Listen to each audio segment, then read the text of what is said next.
Welcome to the second open seminar organized by the Silesian Center for the Study of Regional and Transborder Memory. This one is special for at least two reasons. The first reason is obvious. We have a rare pleasure and honor to have here with us Professor Eve Patten, and I'm going to introduce Professor Patten in a moment. There's another reason for this seminar being special. It's been made possible thanks to the generosity of Górnośląsko-Zagłębiowska Metropolia, and I'd like to acknowledge that because the fact that we can meet here has been made possible by the contribution from the city, basically, and from the metropolis. This seminar, for those of you who were here last June, this seminar will be similar in some respects to what we discussed with Frank Ferguson here, but also I would like to indicate a significant difference in terms of the perspective that Professor Patten will probably offer us. I don't know exactly what she's going to talk about except for the presentation that I have seen and for the introduction. Yes, what's... Kliknąć mikrofon, żeby lepiej było. Oh, right. Apparently I'm not being recorded, which is good, on the other hand.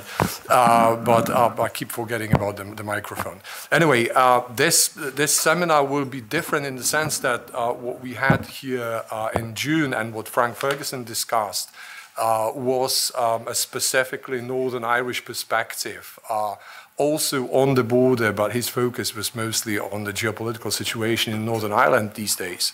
Now, I take it that Professor Patten will talk about a more sort of southern perspective as well, but there will be a combination of both, and that's connected with your collaboration with the Seamus Heaney Centre at Queen's University and Garrett Carr, Professor Garrett Carr, who I hope to invite to one of our seminars soon. I talked to him last month, so chances are that you know, one day he'll come along and he'll offer us his own perspective.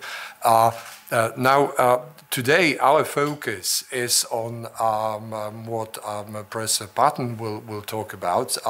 Just a few words of introduction. I'm sure that you have all read the bio that was circulated online, but I owe it to Eve to introduce her properly once again, because I did that a couple of days ago in Kraków, but you know, that's the sort of pleasure that I could experience forever, over and over again.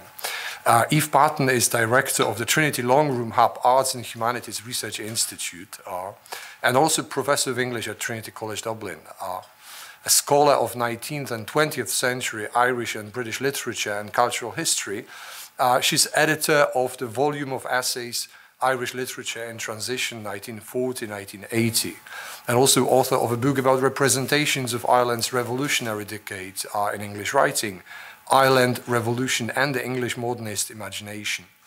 As I said, she's currently well, I mentioned my own collaboration with the Seamus Heaney Centre, but she's also currently collaborating with the Seamus Heaney Centre at Queen's University Belfast on the Islands Border Culture Project. It's funded by the HEA, is that Higher Education Authority, Shared Island Programme, which will produce a digital archive of border-related literature and visual art, and I believe that this is what you're going to talk about today, right?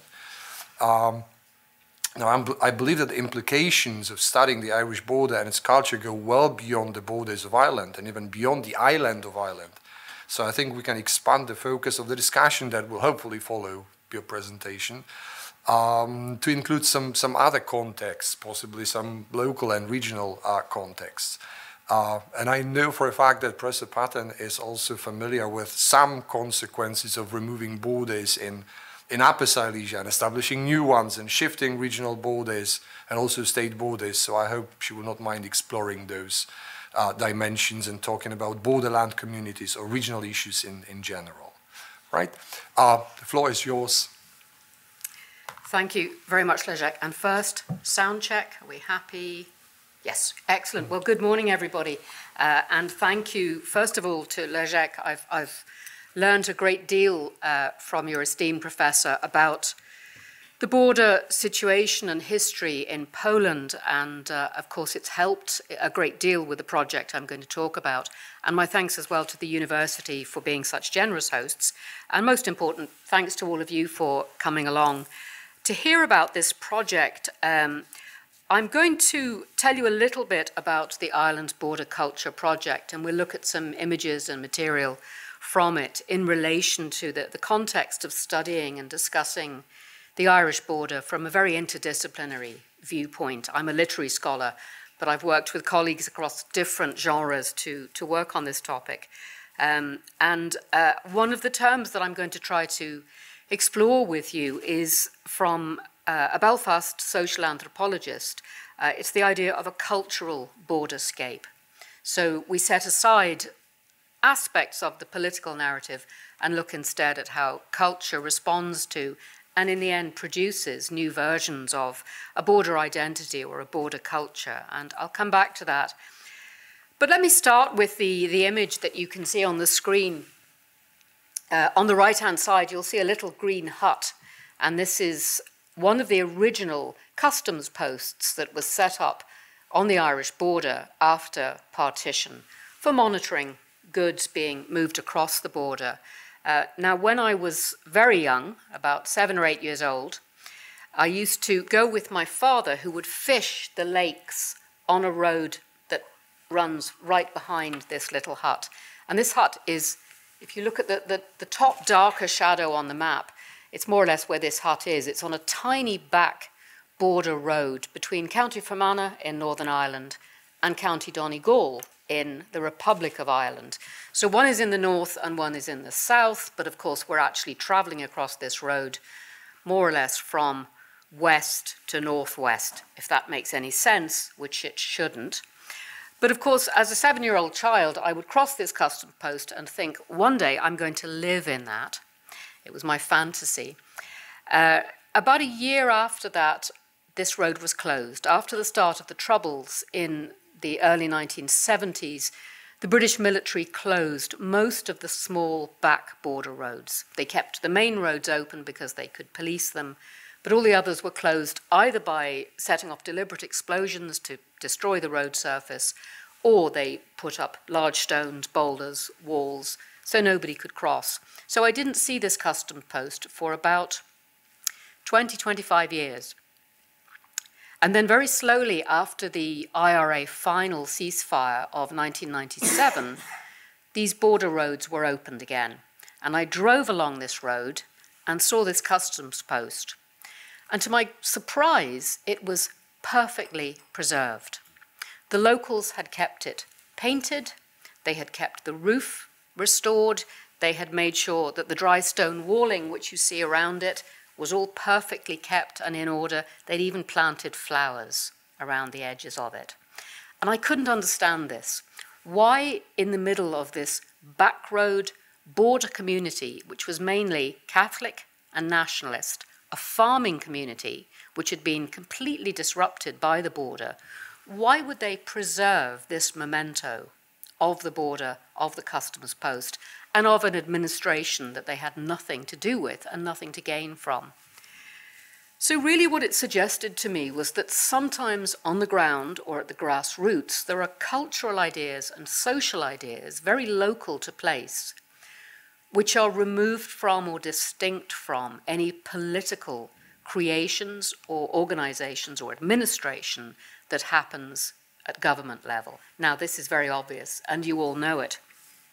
But what it led me to think about was how might we create an alternative map of the Irish border area that looked to the kind of cultural expressions of the border instead of the political. So, is that going to move on now? What have I done? Let me move on. So this, I hope you can see, it's a little bit light out there. This is the project which has resulted in 2021-22, it was the centenary of partition in Ireland. So again, almost a direct parallel to the timeline that Leszek has been talking about with Upper Silesia and the plebiscite here in Poland. So some funding was made available for research on the topic of what was called the shared island, the island of Ireland, north and south, and west and east, and how it understands itself.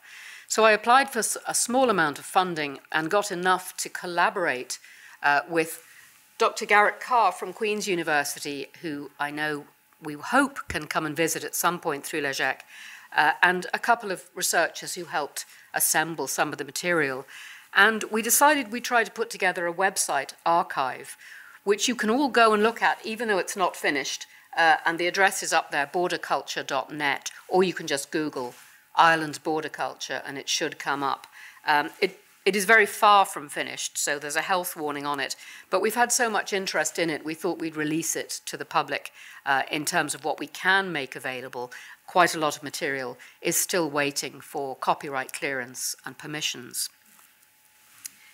So this was the collaboration, and of course it was COVID, so everything was a little bit slower than it might have been, but we started to really crowdsource. What did people know about art and music and literature that might go on the site, that we might feature on the site?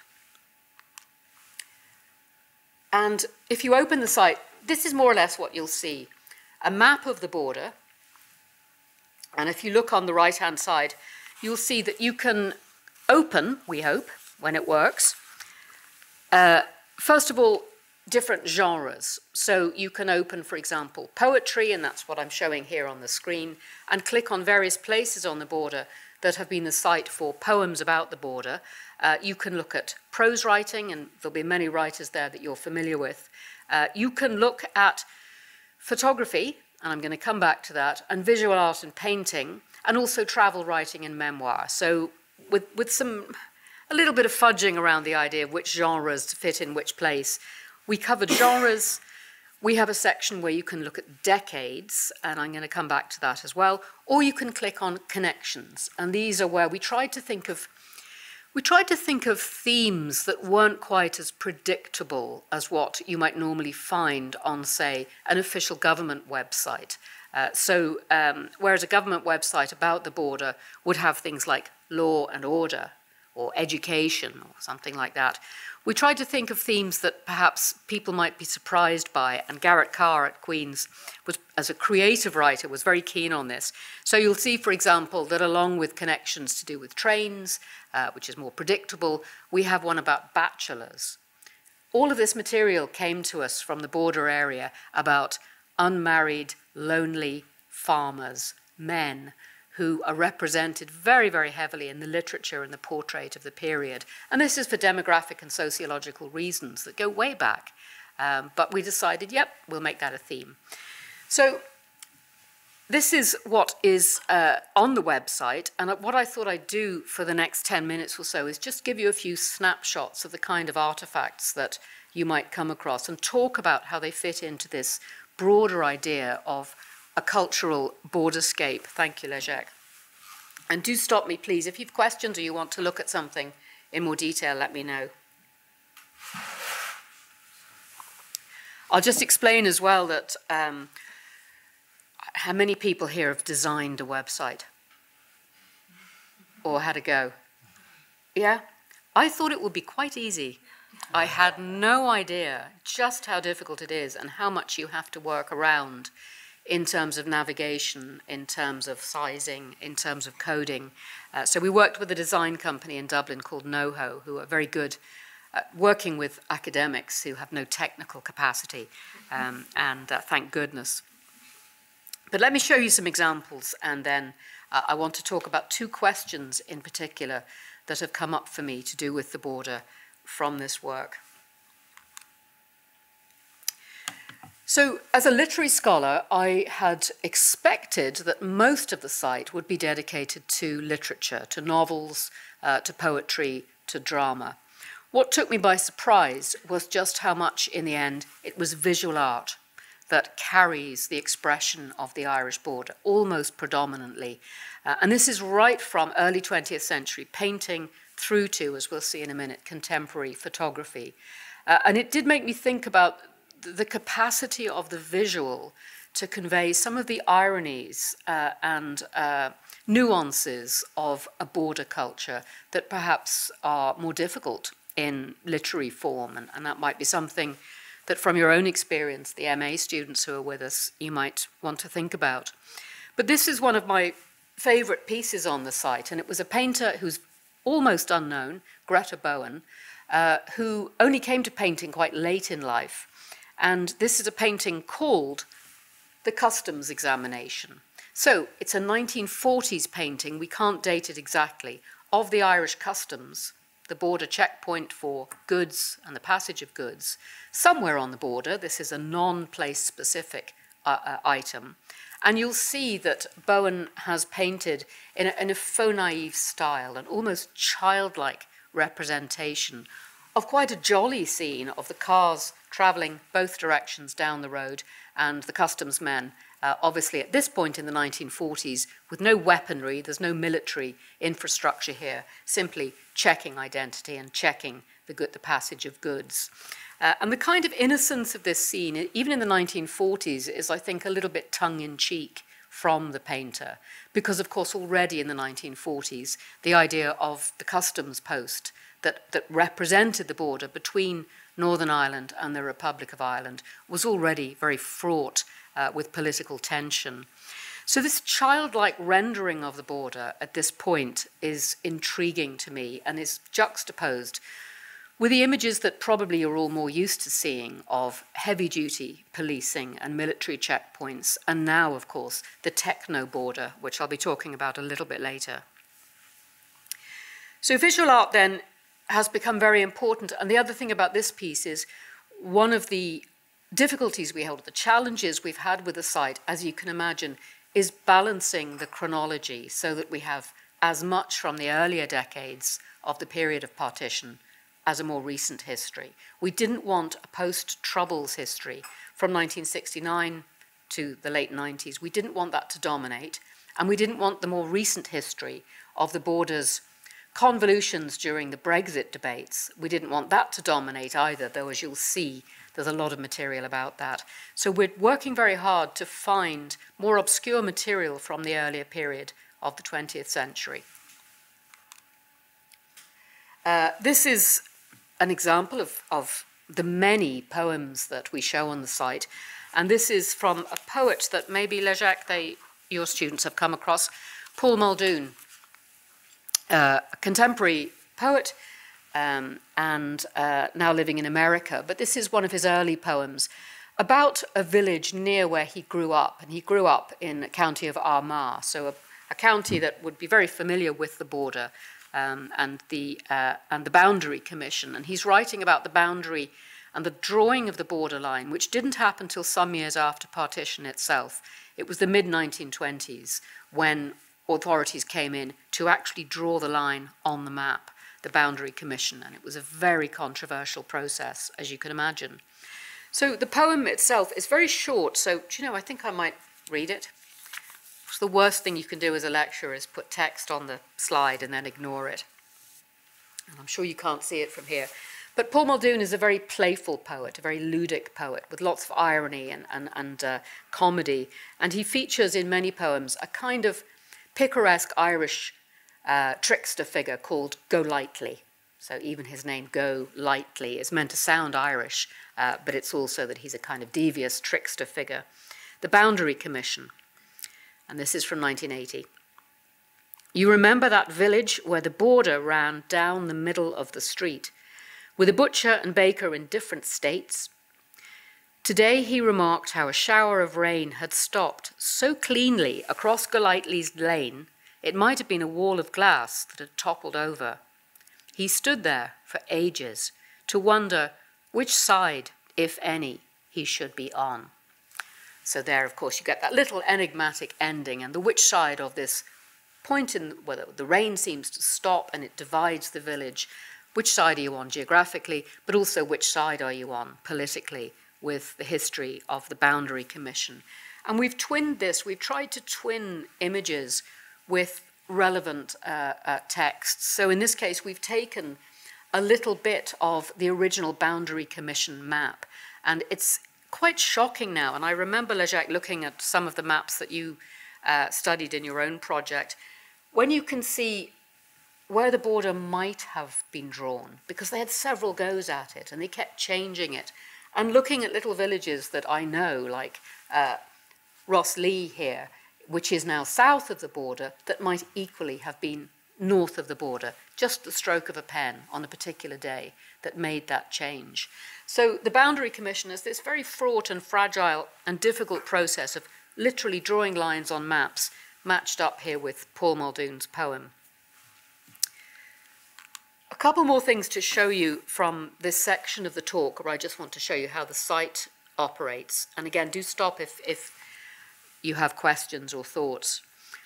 The question of how we brought in history was always a problem. The last thing we wanted was big chunks of historical text to feature on the site, because we imagine this is the kind of site that might be used from secondary school children, students like yourselves, right up to researchers. And if you want to know more about the history of the border, you can go to the books. There is a bibliography.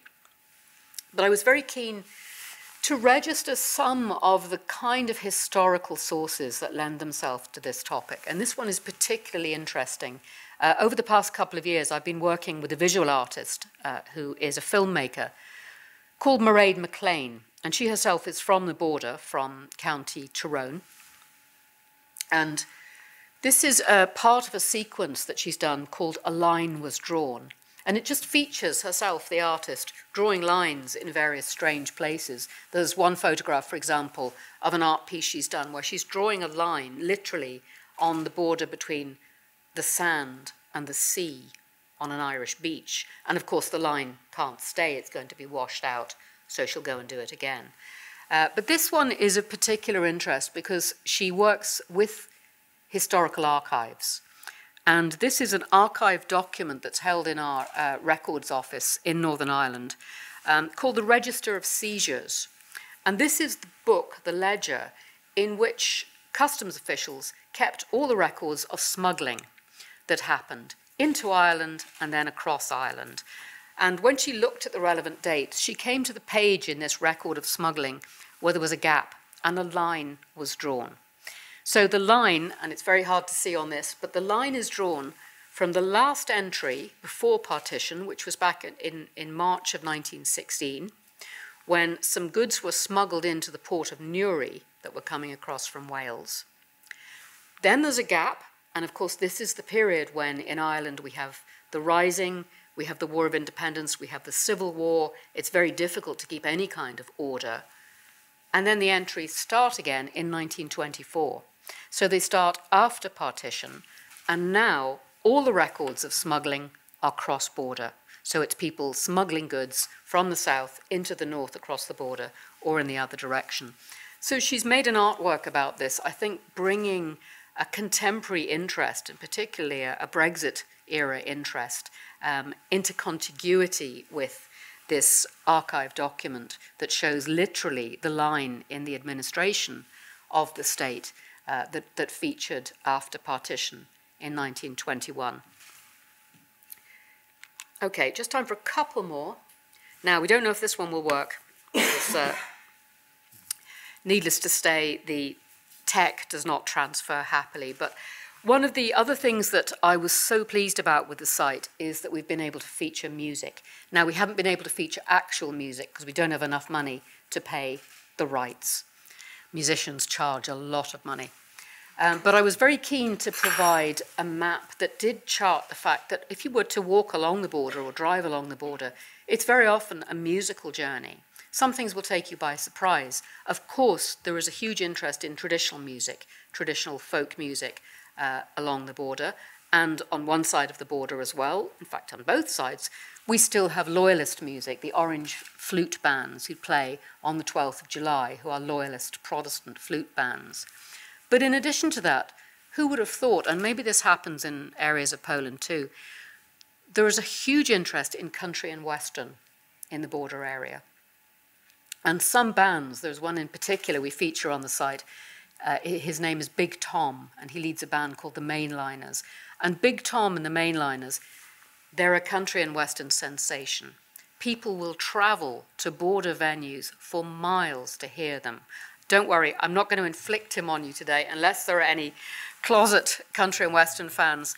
But the question of why country and western is very interesting in itself, and there's something to do with the kind of frontier mentality and, of course, the rural farming background of most of the border region that seems to lend itself to an interest in this kind of music. I think there's probably more to be teased out on that.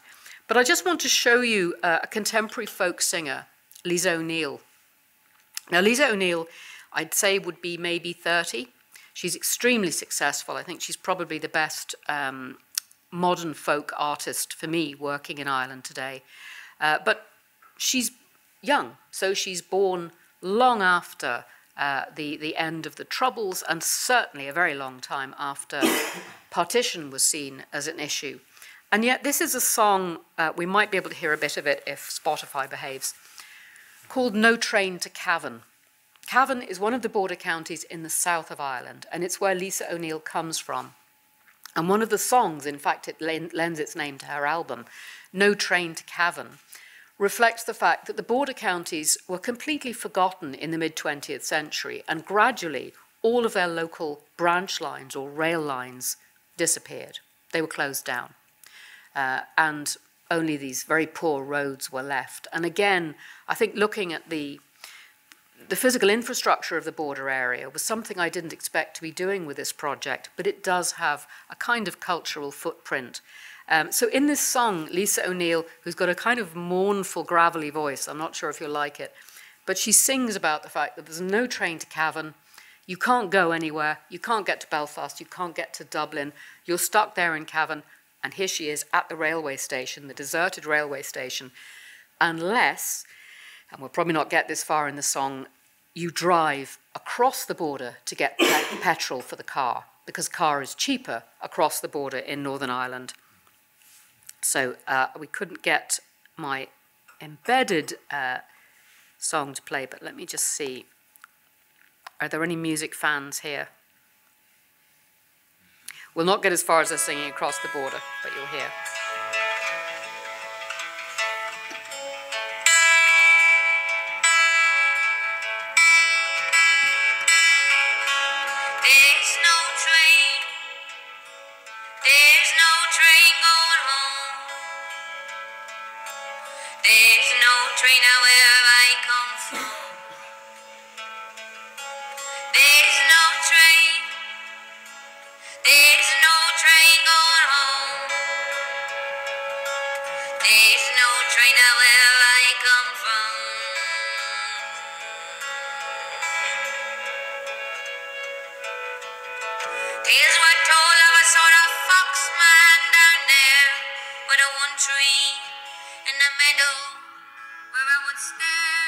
Okay, now, again, maybe not to your tastes, but I think she's fabulous. She's playing with the Irish National Concert Orchestra in about 3 weeks' time, and I'm going to hear her. So, but very expressive of, I mean, again, this was something the site has thrown up, the different genres that are coming into play with border culture. So possibly here too, you're familiar with this, with a very strong presence of what we call border Gothic, both in filmmaking and in literature. But Lisa O'Neill's very much part of a kind of border elegy, which laments the condition of those left behind in what's seen as this forgotten region of the border counties. So music has been very important, and I'll just finish this section with photography, because I mentioned earlier how surprised I was at the strength of visual arts in representing the border. And this is an installation sequence, an audio-visual sequence, done by a photographer called Kate Nolan. I didn't know her before, and her work came through to the border site. I think it's remarkable. Even though the pictures look quite ordinary, this sequence is called lacuna, and that idea of lacuna in Polish, do you have this word meaning gap or space? Is it the same? No. Yeah, yeah. Exactly, yes. So what you're seeing in the photograph, I hope that's clear enough, it looks like any old deserted street and an alleyway down between two houses. But this photograph is taken in a border village called Pettigo, again between County Fermanagh and County Donegal, and it's one of the villages that is famous for having been cut into by the border. The border goes right through it. So when you drive through the village, you drive from one state into another. And it's strange because it's very much an old imperial village. There's a war memorial not only for the First World War, but for the Boer War fighters. It has all the relics of a prosperous little farming village of yesteryear, and yet this modern history which still cuts through it. And Pettigo has been the site of, in the Troubles, some very devastating explosions and assassinations because it was a border village. But what I love about Kate Nolan's photograph is she uses this idea of the lacuna or the space, the gap, as if the border, which is literally what you're looking at, is this place that leaves a space that no one knows what to do with. We don't know what's happening in the photograph. Is this van, a food van of some kind that's just closed up for the night, or is it derelict?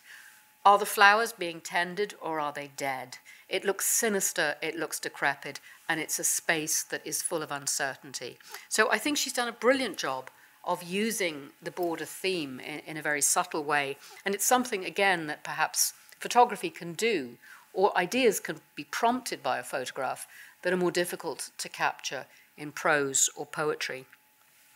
So may I ask a question? So I guess that one state is on the left side and the other side, you know, for me looking at this picture, I would say that there's no border at all. Yeah. That actually is one. Yeah. Actually. You're looking through into the Republic of Ireland, because I know this village very well. But it's exactly that. So these days, you'll drive through and there might be no hallmarks left of a different identity. I mean, you know, in days gone by, you would see the change, for example, in the post box from red to green. But now, you know, there are hardly any post boxes, there are no telephone boxes. The street furniture, the street architecture that used to mark a very clear division, and in urban spaces, in Belfast, would still mark a very clear division between two communities. We don't have that. So you drive across seamlessly, and yet the baggage is there, the weight is there of this very difficult history in Pettigo. And again, I think it's part of this idea I'm trying to form around the idea of a border elegy tradition. This is very much part of a lament, similar to Lisa O'Neill's lament.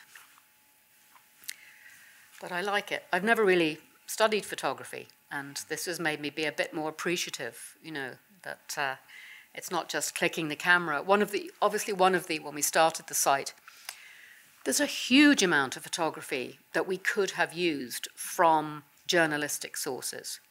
And I was very keen that we didn't bring that in because of its associations with the Troubles history, that we instead looked to the material that's navigated around that history. So these are art photography. And again, cost a little bit of money, but worth it. Okay, so I'm going to move on from that section. And I said I had two questions to ask in this group. And these are areas that I'm personally very interested in, and to look at a little bit of material very quickly from them. The first is the question of this being called the Irish border. And during the Brexit debates about the border, a comedian called Neil Delamere, who you might see in a minute if we've time, was very insistent that we refer to the border as the English border in Ireland. It's not the Irish border. The Irish did not create it. It's imposed from outside. And of course, this is fraught with all kinds of conceptual questions. But it did prompt me to think, as part of this project, about how much culture relating to the border is still going on in Britain itself, and specifically in England.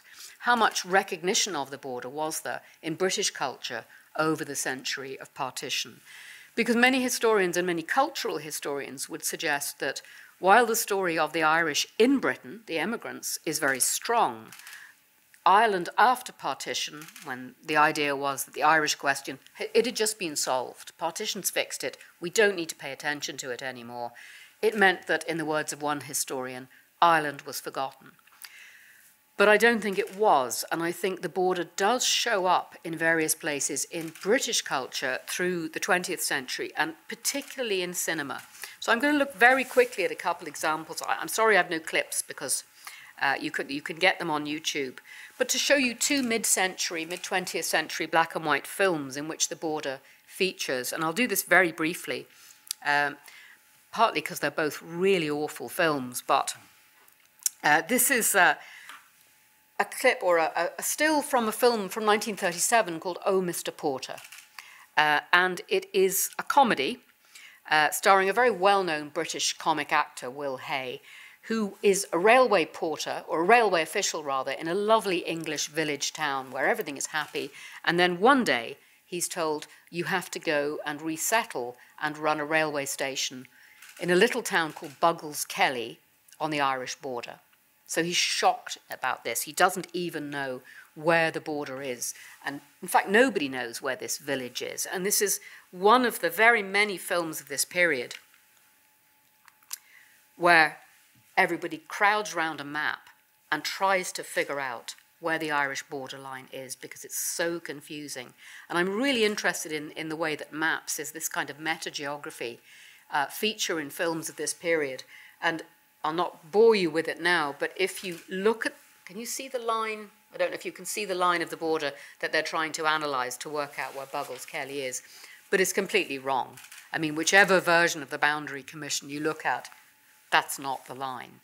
But of course, the point is not that. The point is they're looking at the map, not because they're going to then know where things are, but to show that nobody knows where they are, and that in fact in this quaint English culture there's absolutely no knowledge of the border that in effect was largely a British creation. So we have a lot of comic confusion in the film and a lot of confusion about time. The idea of the train, and trains are a big theme in this site, as we've seen with Lisa O'Neill. The idea of the train implies time, and many, many scenes in this film feature the railway porter looking at his watch and trying to understand why things are not running to the kind of English time that he's used to. Trains seem to come and go at various times to suit the locals. And it's almost as if, as was the case, of course, in the 1920s and 30s, there were different time zones in Ireland. If you've ever seen, here's a deviation, have you seen a film called The Quiet Man, with John Wayne arriving in Ireland? A very famous film that gets echoed in E.T. famously. But it's about a man who arrives in the west of Ireland, and he gets off the train, and the first question he asks is, what time is it here? Because Ireland did have different time zones at one stage. But the residue of that is the sense of different time zones appearing to operate around the Irish border area. And so you always keep an eye out, as you know, the literary scholars, when anyone introduces a watch or a clock in literature, you know it's doing something. So the railways, the keeping of time and the failure to keep time is very much a theme in this comic film. And I'll just show you a similar one from a little bit later. This is 1942, and it's I See a Dark Stranger. It's a spy thriller written by a duo who normally wrote comedies, but during the war they were brought in to write propaganda films. And this is a propaganda film, but it's also a commercial film about a young woman in the west of Ireland who grows up in a very Republican household, and she goes off to become a spy for the Nazis during the Second World War, but almost accidentally. She doesn't really mean it, you know. But the film involves lots of crossings and recrossings of the Irish border, and also trips to England. And again, you'll see that at one point, the film has to stop while everybody looks at the map, so people know where the Irish border is, because obviously British viewers, British cinema viewers, would just have no idea about this. So you stop, and in the still, it's very poor reproduction, everybody looks at this map, which shows the customs line marking the border. And by the end of the film, everybody is in a state of confusion and on the wrong side of the border. The GIs, the British troops who've been stationed in Northern Ireland for the course of the war, this woman who's become a spy, her love interest, who seems to be a British intelligence officer, and everybody in a kind of slapstick, and the smugglers, of course, the IRA, who are smuggling, interestingly, a whole case full of alarm clocks, the time again. Everybody's going the wrong way across the border, and we have a kind of comic scenario which has these dark undertones. And one of the things I think that this film reminds us is, how am I doing for time? That, and again, you're very familiar with this, that the Irish border is not in isolation during the Second World War in particular.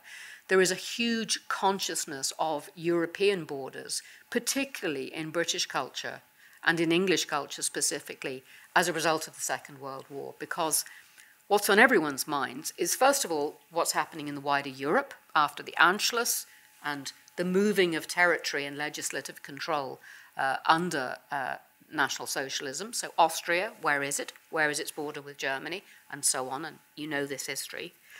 But also there's a deep consciousness of what's happening with borders in the United Kingdom more broadly. So it's not just Ireland that's a problem.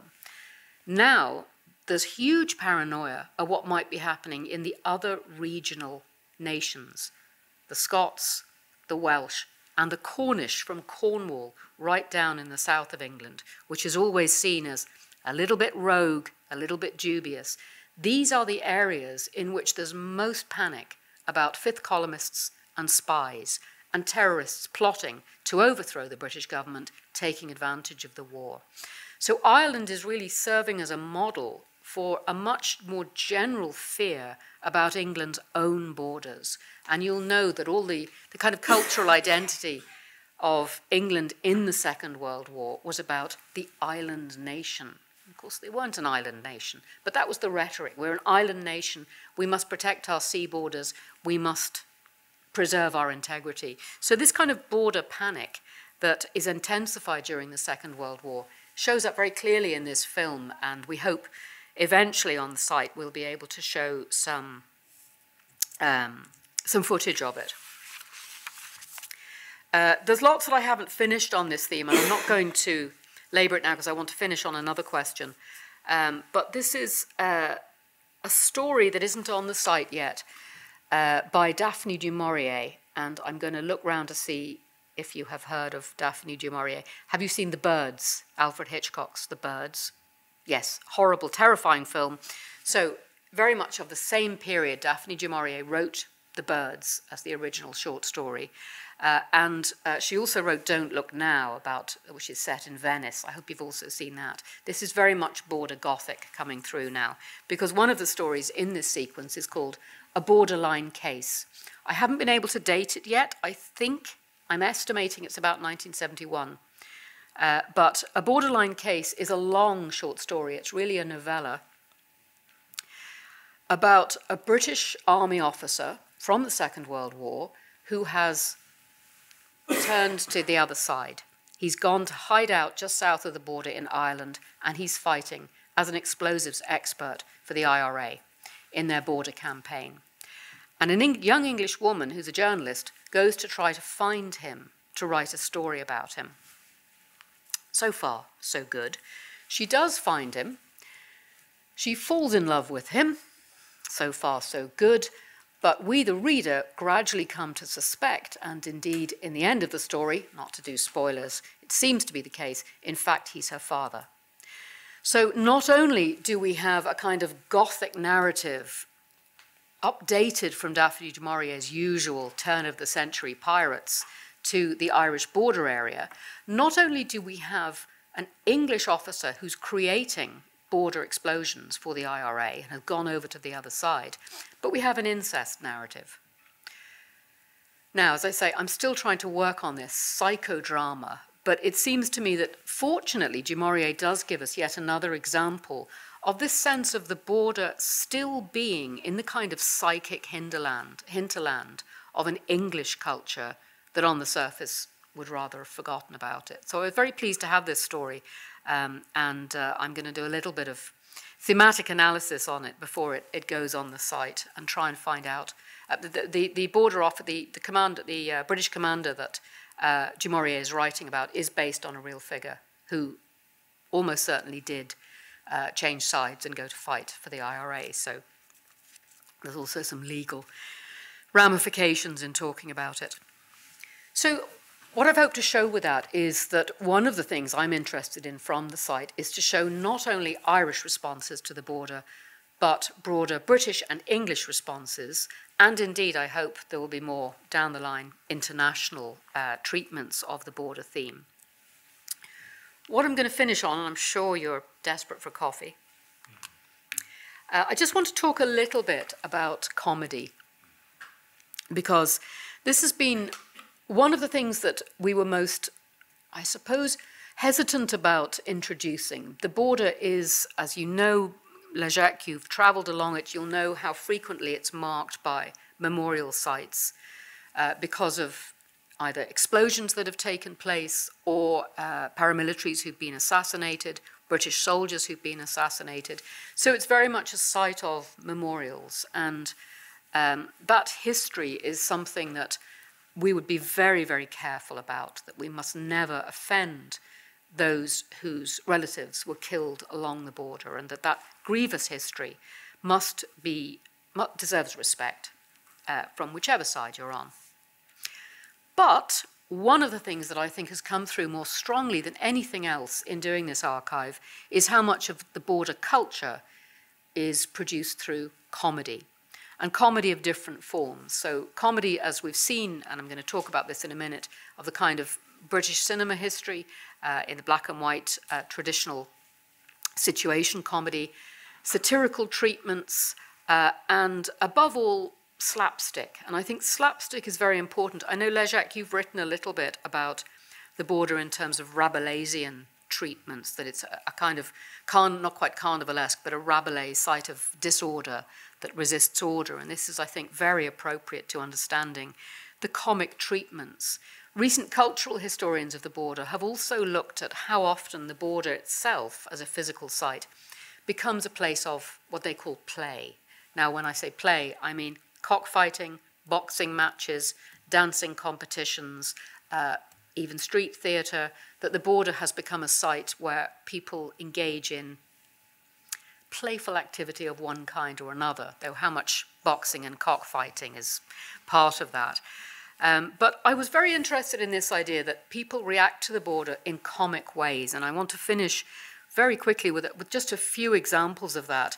I'm not going to read this one because I think you'll, perhaps through what Leszek has done, be familiar with one of the again, very famous British responses to the border, a novel called Pacoon from 1963. This was written by a famous British comedian called Spike Milligan. In fact, he was Irish Indian. He was born in India and would have been very sensitive, I think, because of Indian partition in 1947 to questions of the border. But he also had Irish ancestry. And Pacoon is about, again, a little border village called Pacoon that is divided by the border when the Boundary Commission comes. But he plays it all for a slapstick comedy because it's as if that line has literally divided the village and even cut through people's houses. So the housewives are all complaining that they can't make the tea because, you know, they're in the living room and they can't get across the border to the kitchen and that kind of thing. Because of Spike Milligan's own ancestry as one of the Goons, who were a very famous pre-war and wartime radio comedy team in Britain, I think it's an almost seamless continuity from that kind of style of comedy to the slapstick that you get represented in Pacoon. It's ridiculous, it's slapstick. There's a lot of physical play with the body, with bodies, either dead bodies in coffins that can't be got across the border, or the idea of the body itself, that, you know, the headless body, again, we were talking about this the other day, that's been cut off by the border, or just physical comedy. I mean, in the scene I've put there, which I'll not read, it's one woman in the town hall meeting bashing the other one over the head with an umbrella. We're all familiar with this because it takes us right back to the slapstick tradition of Charlie Chaplin and of early 20th century slapstick comedy. And quite a lot has been written about, as I'm sure you know, about what slapstick does as a form of comedy, how much in the Chaplin era it was used as a resistance to an idea of a mechanical and even fascist industrialization. and theorists such as Theodor Adorno have looked at it in that regard. I think it's been reinvigorated in something of a similar dimension in much of the comedy that's written about the border that we see going back to Pakun. So it's not just comedy, but particular forms of it, including slapstick, that really take effect in disrupting the idea of order and legislative control. I'll look at a couple more examples before I finish now. I don't know if we can make this one play, but we'll try. So this is Neil Delamere, the comedian I mentioned earlier, and he has my undying respect for his refusal to let the Irish border be called the Irish border. During the Brexit discussions of the border, there was a BBC television comedy called Soft Border Patrol. So during Brexit, there were endless discussions about would we end up with a hard border where there was policing and barriers and blockades and so on, or could we have a soft border where everyone just had some kind of thumbprint identity, thanks for coming, Piotr, and could pass easily. But this idea of a soft border was taken up by lots of comedians in different ways. And the television comedy Soft Border Patrol, which you'll see here in the slide, the border is being policed, but the new police are too soft, they're too gentle, they're too nice. They let everybody go through, they believe everybody's stories. And in this bit, which I can try and play a little bit of, Neil Delamere, who plays one of the officials, has been asked by the Department of Agriculture to count the farm animals on each side of the border. So he's been asked to count the cows, the sheep, but even where the border crosses a lake, to count the fish. So he's complaining about having to do this and how it's impossible. But what you'll hear in the clip, if we can make it play, and I'm sorry, I'm going to do this on my phone, is that he knows the cows and the sheep because he can tell if they have northern or southern accents, but not the fish. And he does the accents so brilliantly. That's fair enough. That's how you build your processes around them and your policies around them. But what happens if you got Loch Foyle, which is half in the Republic and half in Northern Ireland? So how many fish are in that? I can tell you how many fish are in it because I have sonar on it, but I can't tell you which of those fish are from Northern Ireland and which of those fish are from the Republic of Ireland. Now, we've genuinely investigated this. Are there any ways to do this? If it was a different animal, if it was a mammal or a bird, it has been established that if they're in a particular area, they actually develop a local dialect. So if we had a mountain halfway between the Republic and Northern Ireland and we found cattle on the mountain, all we'd have to do is wait for the cow. And when the cow said moo, if the cow went moo, it's from the Republic. If the cow goes moo, moo, Northern Irish cow. Similarly, owls. If it goes boo, boo, boo, boo, it's Monaghan, possibly Cavan. Hey, hey, hey, hey, hey, hey. From Anna. Easy. Fish. What do you do with? Can't do anything there. Okay, so that's, you can get him on Facebook. A clip from Soft Border Patrol. And I hope you could hear that, even if you just heard him doing how Northern Irish cows go moo, which I hope they do. So comedy has really been reinvigorated around the border, and I think there are lots of examples of this. And I'll just a couple more. I'll just show you a little bit of the work of a couple of again, visual artists. This is Rita Duffy, who I worked with a lot, and she gave us many signature pieces for the project. And in 2016, the year of Brexit, she set up the souvenir shop. And this is a border shop where she sells fake souvenirs, many of which relate to the Irish border. So again, you see the kind of satirical upsetting of the border. And this is her very famous border tea towel. And I don't know if you can see it, but I brought Leszek one of them. So if you've got clean hands, we can pass it round. But you'll see it, you can cut out and then restitch the Irish border, and it has a kind of sewing line around it. So Leszek, I thought you might like to have one of the original Rita Duffy tea towels. Show it round. If people would like to see it. But then it's for you, but not to be used as a tea towel, I should. So the kind of satire that Rita Duffy produces means we have real artifacts. And you'll see, for another example, this is her tins you can buy in the souvenir shop. And you'll see peas process on the left, the tin peas, mocking the peace process. and the border butter beans on the right. And there are all kinds of, she makes biscuit tins and various other things. And she does a lot of installation work as well. So to mock the idea of the soft border, she got all the women from the local community group in the border town that she works in to knit. And they knitted soft toys and soft scarves and put them across the border. And I don't have a photograph of it, but it's on the site. So this soft border project that she did through knitting, again, is this send-up of the political rhetoric around the theme. And then one more to show you of this sequence. This is, again, keeping in mind external responses. This is a Japanese artist called Shiro Masayama, who was commissioned as part of Derry's Year of Culture in 2013 to respond to the idea of the border. And again, you have to look very closely at this installation, because what this artist did was to mock up a caravan which is on the border, parked on the border, and one side of the caravan represents Northern Irish culture and the other side represents culture from the Republic of Ireland. But of course, this isn't really culture. These are the most cliched artifacts of difference.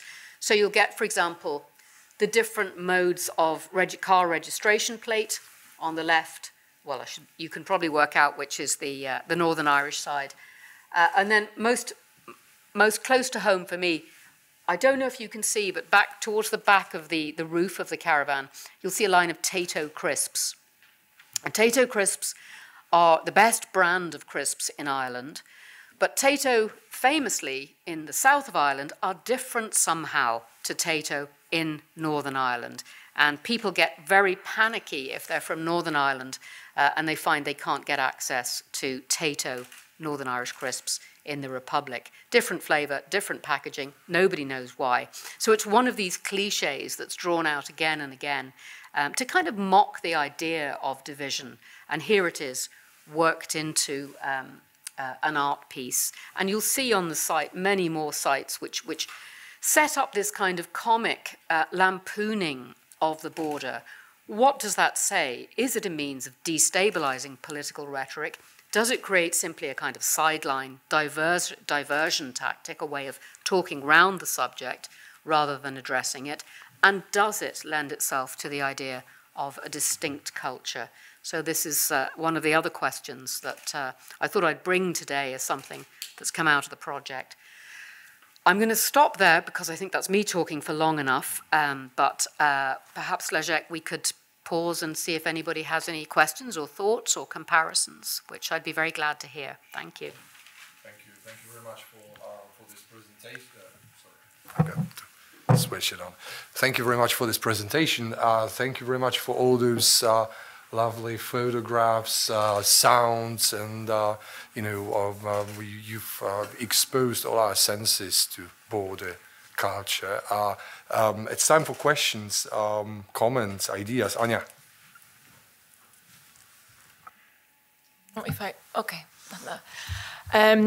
If I understood you right, you come from this area, which is the border area. So, no, I had a question on the role of positionality, of your positionality. Because I think that here in Upper Silesia, most of us who work on the problem of Upper Silesia are Silesians also. So we are native Silesians. We have our specific viewpoint on this issue. And I think you are in similar situations. So I wanted to ask, what do you think is the advantages of being native to the area which you study? And what are the disadvantages for your study? So it's a very good question. And you can probably hear from my accent that originally I came from England, but my family settled in Northern Ireland. So I already have a kind of split identity. And now I work in Trinity College in Dublin, so I'm right at the heart of the Republic of Ireland. But there are two things I think in terms of positionality which are really crucial to what you have asked. The first is to know the nuances and the local comedy of the border, because people will make jokes locally about can they get down that road, you know, such and such a family. You even hear locally in County Fermanagh, where I spend a lot of time, you know, people still referring to the Free State, which is a mile down the road, is no longer called the Free State, but that's embedded in the vocabulary. So, you know, or somebody has married a man from the Free State, and you're thinking, well, you know, she's married someone from a farm 2 miles away, but they're still using that lexicon. So being local is exactly as you said. Anya, is it? Yes. Yeah, it's Anna, exactly as you said. But the other thing that was really important in this project, and I'd be very interested to know what the parallel situation is with Upper Silesia. Very often when we think of questions of reunification, questions of partition, questions of the government of Ireland, North and South, we're talking about 2 cities. We're talking about Belfast and Dublin. And when people think about the history of the Troubles, they almost certainly think of cities. They think of Belfast and Dublin. But of course, the impact of the border, and indeed much of the impact of the Troubles, was felt in rural areas. So the border counties are predominantly rural, and the border cuts along fields, rivers, streams, farms. And this is something that I know Garrett Carr's work has illuminated. I don't think that's ever been properly tracked, because the border has been seen as a constitutional problem managed from government headquarters, which are urban headquarters. So how is this rural and small village response being understood? And I don't know if that has any parallels here, because I don't know, I'm not familiar enough with the kind of partition that Poland has experienced, but is it very much a rural phenomenon that tends not to be heard? The stories tend not to be heard. Well, not really, because the border cut through the heavily urbanized areas. So it's actually the neighboring cities which were divided, the families were somewhat divided, but it was in the very center of the industrial and urban area. I think maybe to the north, a bit more rural areas, but I don't think that the predominant character of the area divided was rural. No. And what about small villages? Because I remember, Leszek, you showed some material on your project, and the line, I think, went up and around some urban areas or some village areas, is in my memory. Yes, Anya will probably correct me in a moment, but when we talk about the partition of Upper Silesia, because that's, partitions of Poland are completely different kettle of fish. But when we think back to the partition of Upper Silesia in 1921, and took effect in 1922, in fact, it was correlated with a plebiscite, with a vote that took place in March 1921. And the vote results were really difficult to interpret, because those who voted for Poland were predominantly inhabitants of rural areas, villages, small towns, all over the place, really. Now, city dwellers, people who lived in cities or bigger towns, they voted predominantly for Germany. So that posed probably the most significant problem in terms of drawing the line that would separate, the German territory and then the Polish territory eventually. And there was no compromise to be reached, just because towns and cities were surrounded by those villages and those rural areas whose inhabitants voted predominantly for Poland.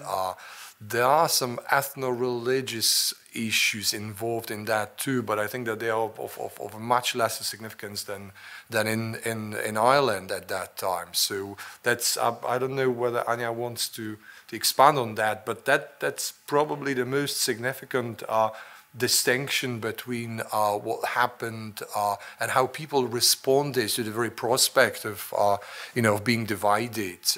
Most of those people, I guess, responded by refusing to be divided in the first place, but they had no option like that. I mean, the plebiscite was a sort of bipartite, simple yes or no choice, pretty much like the Brexit vote in 2016, right? Yeah. So that would probably account for the rural situation in Upper Silesia at that time, right?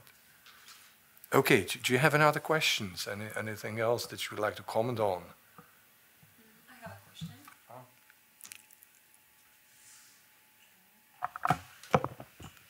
Okay, so I wanted to ask about the general sentiment considering the union, Irish Union, both in the context of Northern Ireland and the Republic of Ireland.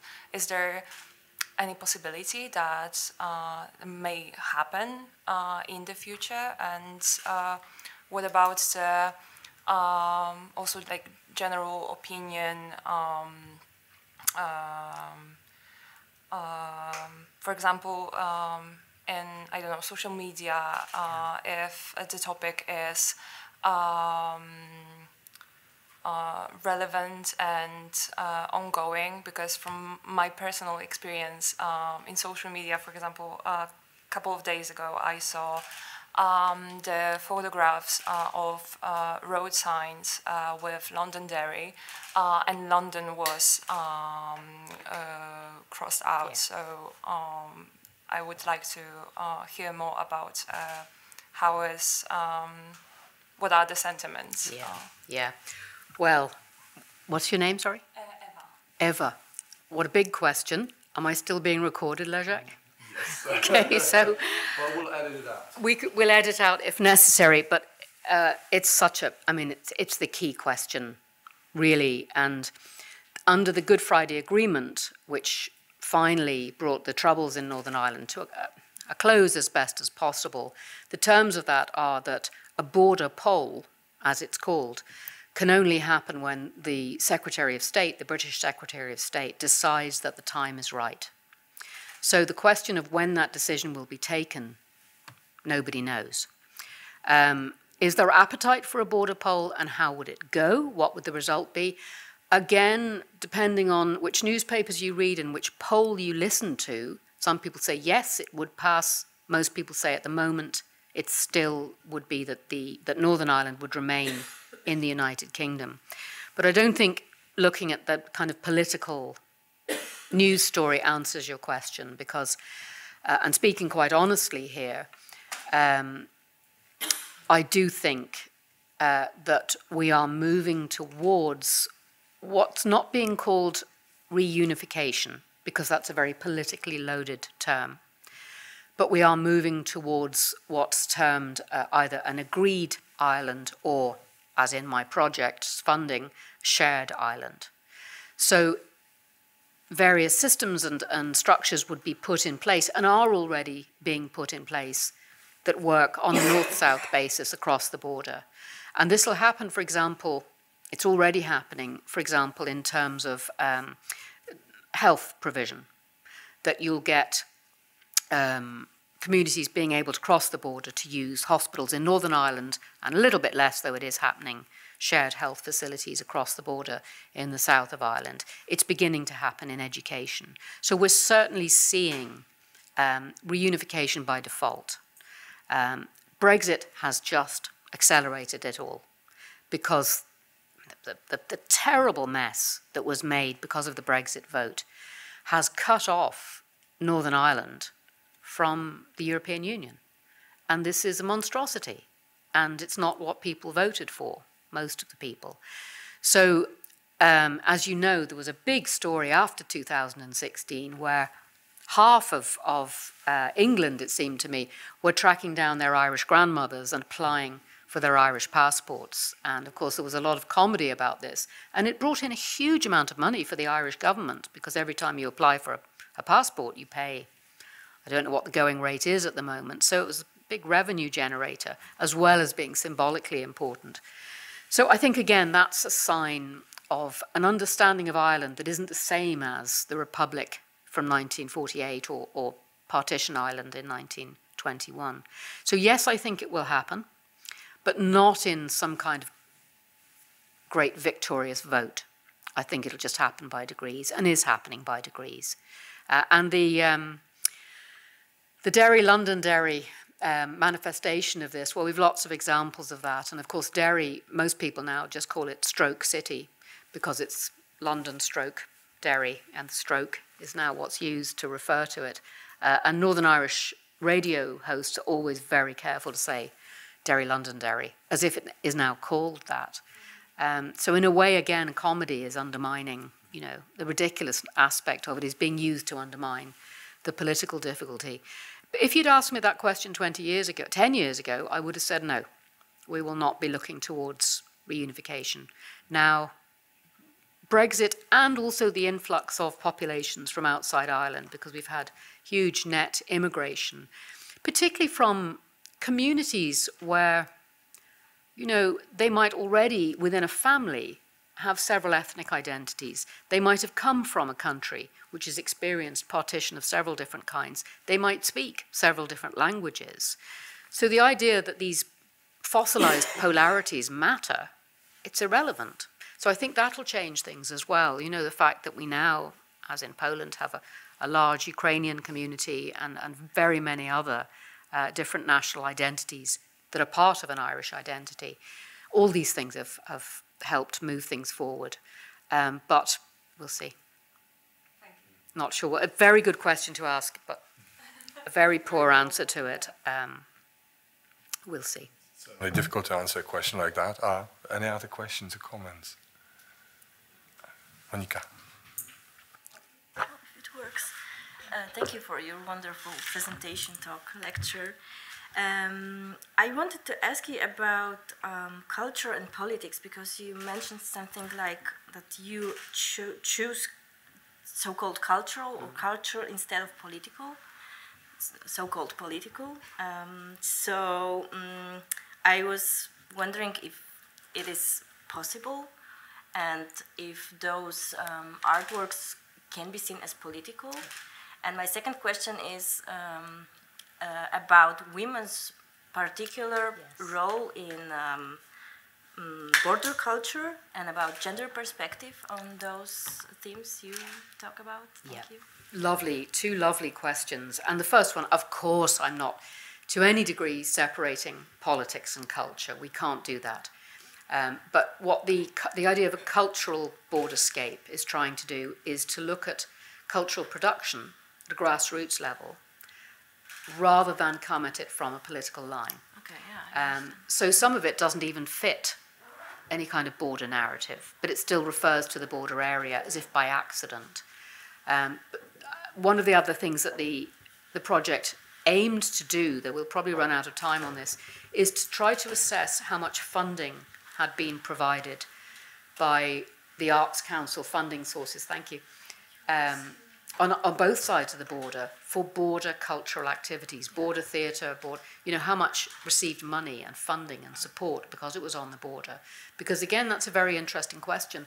Would the idea of a border culture exist without funding that props it up for political reasons?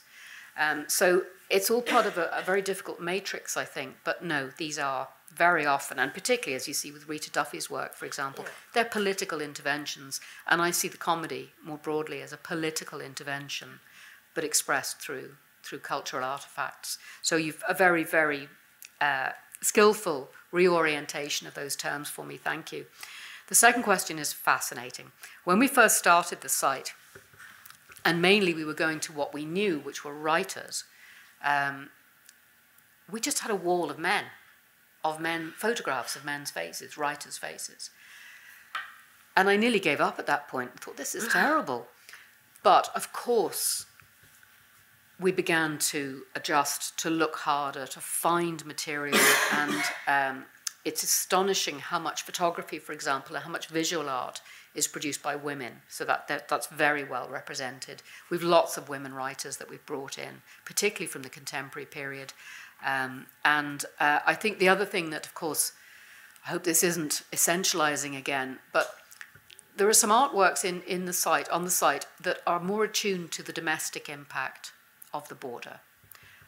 Novels, plays, and so on, that show the effects on family, on the romance plots, of course, of the cross-border romance plots. So they tend to be in gendered terms, more usually from a female perspective. So that's been a very good balancing. What we still lack are representations from, we'll call it non-Irish communities. So again, the new immigrant communities who've been settled or have settled in the border areas, we don't really yet have material from them. It probably will take more time. So I think there's quite a lot of balancing still to be done. But I am quite happy that the gender balance is better. But again, a really important question. And that the shock of the first time we looked at the site artifacts and thought, oh no, it's just men. But, you know, maybe the same would happen if you did if there was a similar enterprise here, I don't know. No, we have exactly the same problem. Would you? Yeah, that consoles me. Thank you. Right, any other questions? I don't know. I guess it works. I'd like to ask about methodology. Did you use some particular methodology when creating the map? Or did you just simply pin the text or the artist on the map? And how did you choose a particular artist? And I'm asking because I'm participating in a grant focus on mapping the industrial culture of Upper Silesia. And we wanted to create the map maybe more in-depth because we combining the standard mapping with maps of coal layers beneath the surface and how it works. If it works, we don't know yet. And we are in this stage of searching for methodological inspirations. So I would like to hear about I'm just going to talk about, rather than theoretical methodology, the practical methodology, because as you're beginning something similar, I mean, the pitfalls, again, this is why I said, has anyone ever designed a website? And we looked at various models from other, I suppose we might call it deep mapping projects. Particularly, there was a very good one called Layers of London that looked at London sites on a map, and you can move around the map. You know, and I thought it would be as easy as Google Maps. You would just click and things would open. And so we used various models, first of all. We searched around what we liked and what had worked elsewhere. But the designers, NoHo Design, their template that they've used for this kind of work with academics was really drafted for archaeologists or longer-term historians. So what they had initially in the site, will I go back to the beginning? So initially they had a timeline along the bottom, and that you used the timeline to move around the map. I think I've lost it now. You used the timeline at the bottom of the screen to move around the map. But it gave us the wrong message because the timeline suggested there was some kind of evolution in the border narrative, and we didn't want to show that. So we managed to get rid of the timeline. But your question about how it's practically mapped, if you go into the metadata for the map, every item has to be logged to coordinates on the map. Otherwise it won't show up. And it has to be logged to a time period. Now that's fine when you have something like, there's a poem, for example, that mentions a particular place. Because that's how we map it. And we know the date, and that's how we map it, and it shows up on the map in that place. But of course, lots of things were not specific either to time or place. We call them general border. And this was a real headache. And how you put it? In the end, and this is a terrible thing to admit, either we went to the author or painter's biography, where are they from, and can we locate it somewhere near there, or sometimes there were just spaces on the map where nothing much happened, and we put it there.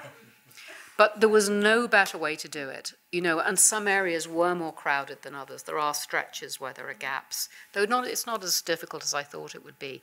But these were the kind of functional challenges that were a real headache as we went through, and I just thought, why have we done it like this, And when you look at the main site, there are a couple of, I think there are just maybe 2 or 3 icons which are not on the border map at all. There's one in the middle of Lough Neagh, for example, outside Belfast, and this is because we have some letters from a prisoner who was, after partition, some people who resisted partition, members of the IRA, were put on a prison ship in Belfast Lough, so the lake, the water, sea outside Belfast. So we have an artefact from the prisoners on that ship. So that isn't anywhere near the border and had to be mapped separately. But, you know, it's not perfect, but it's the best we can do. It's an approximation in a lot of cases. But I wish you luck, because I found the technical side of it really challenging. I'm used to just writing things down and putting footnotes in, and this was so different. And at the same time, those artworks, they are indexed. Yes. Like via topics or yes. Some kind of themes or yeah. So key themes. So we have the key themes. We have about 8 themes, but we also have a filter. So you can go and look and search for names and topics, and it'll show up. But what we couldn't do was we couldn't build a free search in. So if you wanted to put in, you know, a random term, bucket or whatever, it's not going to work like that. And again, this was, you know, I had all these ambitions thinking, of course that's easy. You know, I do it on Google Maps. It's not easy. And in fact, the designers decided, I'm still a bit worried about this, they've used, for the index, they've used first names rather than surnames of the artists. Yeah, so you'll be looking for, you know, the poet, you know, Elaine Quillinan, and she'll be under E for her first name, because that's how the architecture of the site works. Did you? And there was nothing you could do about it? And what was the site that you were building? It's a kind of a site of like modern movement, women movement. So we are like indexes there, our names, and we can filter ourselves only by, you know, with this structure of the first name and then the second name. And I wanted to ask another question about those themes, keywords. Did they come from you, like, you know, like from the bottom, or they came from your ideas? Or they came from us, and we wanted to call them routes so that you could take unpredictable. But of course, the designers said, no, you can't call them routes because that'll just show up motorways. And, you know, so we couldn't. So they're called connections. And we wanted them to be a lot more fluid than they actually are. We wanted one on shopping, for example, because that's an extremely important subject. I'm not sure if that survived. The bachelor's one I've mentioned, you know, you're not expecting it, it's a way in. But in a way, they became a lot more predictable than they might have been. The most useful search pattern has been the genres, poetry, prose. That's been the easiest thing to organize. But I've been surprised at just how difficult it's been to categorize other things. And of course, not to keep you all, but you know, the minute this went live about 2 weeks ago, and I looked at my email 48 hours later, and it was just terrifying because so many people have emailed to say, why is this not in it? Why is that not in it? Why am I not in it? And of course, a lot of people are in the queue because we're still applying for rights and permissions. But also, it can't be. You can't put everything in. And you know, if you're designing sites, you think you can put everything in, but you can't, because you would just have a clutter and you wouldn't be able to search. So we've had to select, and that's been a sad process. There are things I'd like to have gone in that aren't in. I was going to ask you a very brief question about a conspicuous absence in your presentation, because we've already spoken of Derry, we've spoken of women, we've spoken of comedy. Why is there no Derry girls there? Oh, too expensive. No, they will be there. We'll put a still up. And obviously the episode in the final series, was it, where, you know, the family go on holiday across the border? It's the second season, I guess. Second season? Yes, when they smuggle the IRA guy across the border. Mm-hmm. And you'll remember, what does she take with her in the boot of the car? The clock. A huge clock. A huge clock. So I'm very keen to have Derry girls in. And there's a lot more border comedy, television comedy that can go in. But it's just that kind of thing takes a lot of time to get permission for. I can imagine. So it will go in. We got permission for soft border patrol, but not Derry Girls yet. But it's a perfect one because people know Derry Girls. I think they've seen it. That's why I asked this question. Yeah. I suppose that most of us are familiar with those episodes. Tell me, when it's here, do you translate it or you watch it in English? You can choose, it's available from Netflix, right? Yes. So you can choose whatever, subtitles you want to have. Okay, yeah, because it's really difficult to understand. I was watching it with English subtitles. Okay. That was a chore, to be honest, because sometimes, even with the subtitles, like a slang or something, I'm not very familiar with it. But still, it's amazing to hear and to learn, and also I love the actors and the comedy itself. It's absolutely brilliant. Breath of fresh air, and of course it helps with the gender question as well. Lisa McGee, such a wonderful writer, and it's so authentic to the period because everybody's going, yep, that was just like my school. And there's one episode where, do you remember the episode where they draw on a blackboard in a school retreat, Protestants and Catholics and how do they behave? And it's full of bogus things like, Protestants hate ABBA. But there are lots of things on it that are true behavior patterns, like toaster. Protestants keep their toaster in a cupboard. I never knew this. And it triggered a whole social media avalanche of all the Protestants saying, yep, we keep our toaster in the cupboard. Do you know what a toaster is? Yes. You have toasters, obviously. And Catholics love statues, right? Yes. But the toaster thing, it's all a play on, Protestants being the clean and tidy side of the fence, and the Catholics are messy and lazy. But apparently, yes, friends were telling me, my parents always put the toaster away in the cupboard after they'd used it. I never knew. So it has revealed some authentic sociology and behaviour patterns, but I think some of the episodes are genius.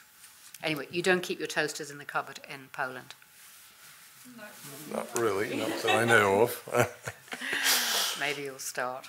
All right. On that note, I would like to thank Professor Eve Patten, and I think that she has deserved a round of applause from all of us. Thank you very much. Thank you, Lisa. Thank you for the presentation and for the discussion as well. Challenging questions, no doubt, and thank you for being here with us today. My pleasure, and thank you very much for your questions. And if you're interested, borderculture.net. But as I say, far from finished. So good luck with. It's not so good on the phone. You're just calling it up on Google, and really your phone screen is too small. Yeah, there it is. So how are you finding it on the phone? Usable? Yeah.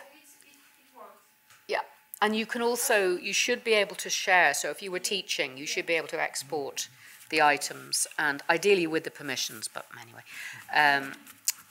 We haven't been sued yet, but we have been charged a bit of money. Well, that's good if it's manageable on the phone. I thought it would be too small. Ah, great. We'd be delighted to get any feedback if anyone does use it for teaching or research or anything like that. This is just a pilot stage, so we'll keep in touch on it. And when Garrett comes out, he'll tell you how it looks from his side. But a real pleasure to meet you all. Thank you very much. I know that was a long session.